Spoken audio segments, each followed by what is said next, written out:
নমস্কার, আমি বন্দনা মুর্মু। এটা বৃন্দাবনপুর। আমাদের এই পুজো প্রতি বছরই হয়, রাজ পূর্ণিমা দেখে হয়। আর এই পুজো আমরা 3 দিন উপোস থেকে করে থাকি। আর এই পুজো আমাদের পূর্বপুরুষরা করে আসছে এবং আমরাও করে যাচ্ছি। কদিন ব্যাপী পুজোটা চলে? 3 দিন ব্যাপী। 3 দিন? হ্যাঁ, 3 দিন উপোস থেকে কাল থেকে শুরু হয়েছে। আজকে ভাসান হয়ে যাবে বিকেল বেলা। আজকেও কি উপোস সবাই? হ্যাঁ, আজকেও সবাই, যতক্ষণ না ভাসান হয় কেউ মানে কিছু খেতে পারবে না। জল খাওয়া চলে না? না, 3 দিন উপোস করে থেকে পুজোটা অনেক মানে কঠিন নিয়ম তাহলে। হ্যাঁ হ্যাঁ হ্যাঁ, কঠিন। আসলে এই কোন ঠাকুরকে আরাধনা করা হয় এই পুজোতে? এটা হচ্ছে আমাদের কারম ঠাকুর। কারম ঠাকুরকে আরাধনা করে এই পুজোটা করা হয়। কেমন আনন্দ করেন আপনারা? অনেক ভালো, অনেক বেশি আনন্দ করি, কারণ বছরে একবার আসে তো।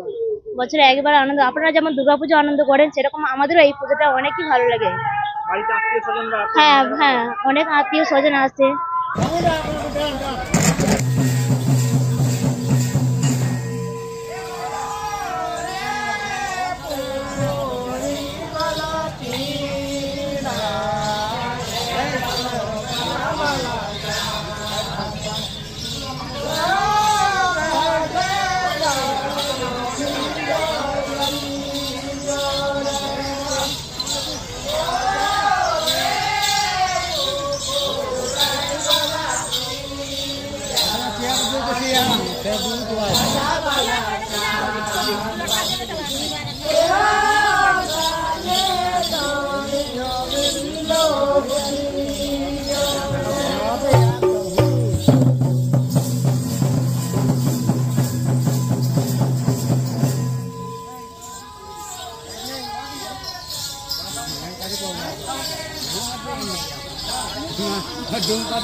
আজকে অনুষ্ঠান আমাদের করম পূজা, যেটা গোটা ওয়েস্ট বেঙ্গল ভারতবর্ষ জুড়ে হচ্ছে। আমাদের কাল থেকে শুরু হয়েছে, আগামীকাল আজকে দ্বিতীয় দিন। আজকে আমাদের সারা রাত, কালকে সারাদিন পুজো হয়েছে এবং হচ্ছে আমাদের এই যে করম পুজোটা গোটা ওয়েস্ট বেঙ্গল জুড়ে আমাদের আদিবাসী পাড়া থেকে আমরা করি এবং হচ্ছে আমাদের করম পূজা প্রতি বছরই করে আসি।